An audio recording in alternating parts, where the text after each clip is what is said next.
Welcome back दोस्तों, एक बार फिर से स्वागत है हमारे चैनल पे। बुद्ध का आत्मज्ञान एक ऐसी घटना थी जिसका उल्लेख करते वक्त कई ऐसी घटनाओं का उल्लेख होता है जो उससे जुड़ी हुई है। आत्मज्ञान प्राप्ति से पूर्व उन्हें कई कठिनाइयों और साधनाओं से गुजरना पड़ा। कई अभ्यास, शिक्षा, तंत्र उन्होंने अपनाए। ऐसा कहा जाता है कि बुद्ध ध्यान के एक समर्पित अभ्यासी थे और बौद्ध धर्म ने कई योग प्रथाओं को अपनाया। दोनों परंपराओं को अक्सर बहन परंपराएं या जुड़वा भाई के रूप में वर्णित किया जाता है, जो एक ही प्राचीन भारतीय संस्कृति में विकसित हुए थे। आज के वीडियो में बुद्ध और योग साधना की हम बात करेंगे। क्या है कनेक्शन बुद्ध और योग का? First of all, subscribe the channel please. दोस्तों, यह वह समय है जब भारत में विभिन्न विद्यालयों की स्थापना की गई थी। एक समय में वे काम करने के 1800 से अधिक विभिन्न तरीके थे। योग के 1800 विभिन्न प्रकार थे। यह वैसा ही है जैसे आज चिकित्सा विज्ञान का होता जा रहा है। 25 साल पहले यदि आप चिकित्सीय जांच कराना चाहते थे तो आपको केवल अपने पारिवारिक डॉक्टर की आवश्यकता होती थी। आज आपके शरीर के हर अंग के लिए एक डॉक्टर मौजूद है। इसी तरह यौगिक प्रणाली के साथ भी ऐसा ही हुआ। लोग विभिन्न प्रकार की छोटी छोटी चीजों में विशेषज्ञता हासिल करने लगे। जब विशेषज्ञता एक निश्चित बिंदु को पार कर जाती है तो यह हास्यास्पद हो जाती है। योग के साथ यही हुआ। इसने उस बिंदु को पार कर लिया जहां योग की 1800 विभिन्न विशेषज्ञताएं हुई। दोस्तों, दोनों परंपराएं अनुशासन के माध्यम से ज्ञान प्राप्त करने के लक्ष्य को साझा करती हैं। दोनों परंपराएं आंतरिक स्व पर ध्यान केंद्रित करती हैं। बौद्ध धर्म ने अपने प्रारंभिक चरण में भी कुछ योग प्रथाओं को अपनाया। ऐसा कहा जाता है कि बुद्ध 563 से 483 ईसा पूर्व के बीच भारत में रहे थे। बौद्ध धर्म का प्रस्ताव है कि यदि कोई भौतिक संसार का त्याग कर दे तो सभी सांसारिक कष्ट कम हो सकते हैं। यौगिक परंपरा, जिसका ध्यान आंतरिक स्व पर था, को बौद्ध धर्म द्वारा अपनाया गया। योग और बौद्ध धर्म दोनों का सामान्य सार अनुशासन के माध्यम से आत्मज्ञान की प्राप्ति है। बौद्ध धर्म इस आत्मज्ञान या अनुभूति को निर्वाण के रूप में संदर्भित करता है। महात्मा बुद्ध ने योग से परे जाकर आत्मज्ञान प्राप्ति की, जो अपने आप में एक ऐतिहासिक खोज है। कहा जाता है कि योग का इतिहास बहुत पुराना है। योग अभ्यास के भौतिक पहलुओं को पहली बार 400 और 500 ईस्वी के बीच आर्षि पतंजलि द्वारा विस्तृत किया गया था और उन्होंने योग सिद्धांत के पारलौकिक पहलुओं पर विस्तार से बताया।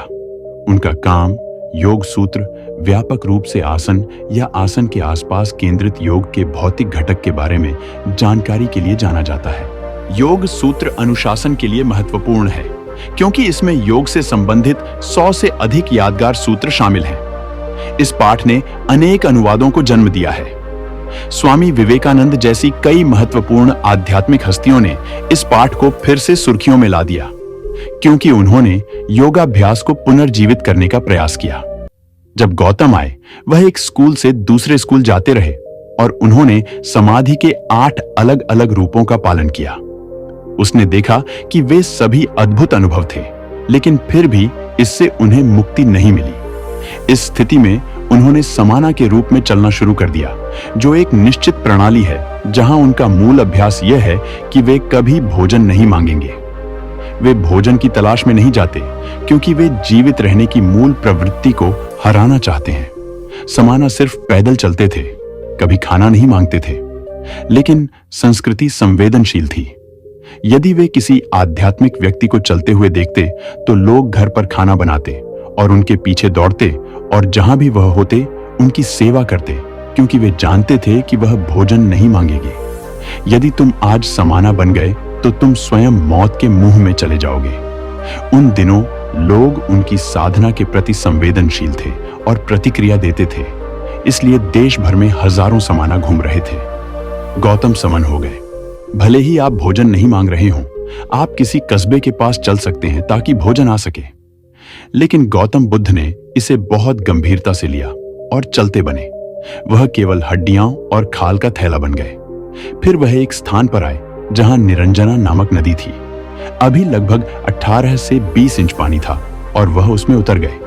नदी के आधे रास्ते में उनके पास पार करने की ऊर्जा नहीं थी। वहां एक मृत शाखा थी और उन्होंने बस उसे पकड़ रखा था। उनके पास अगला कदम उठाने की ताकत नहीं थी, लेकिन वह ऐसे इंसान नहीं थे जो जाने दे। वह कायम रहे।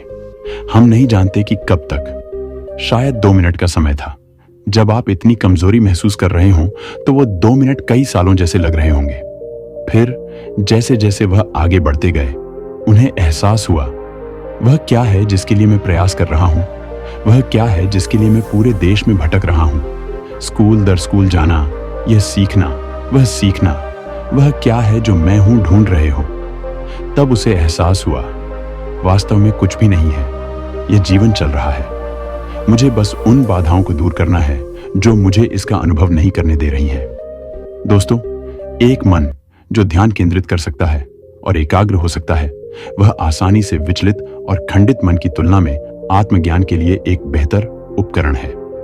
योग और बौद्ध धर्म के संबंधों पर विचार करते समय हमें यह नहीं भूलना चाहिए कि बुद्ध भारतीय थे, वेदांत दर्शन में पारंगत थे, योग के अभ्यासी थे और दर्शन की अनुभवात्मक समझ चाहते थे। बुद्ध योग कला के इतने समर्पित और गंभीर अभ्यासी थे कि उन्हें अभ्यास का फल प्राप्त हुआ, आत्मज्ञान। आज के लिए यही रुकेंगे। नमो बुद्धाय।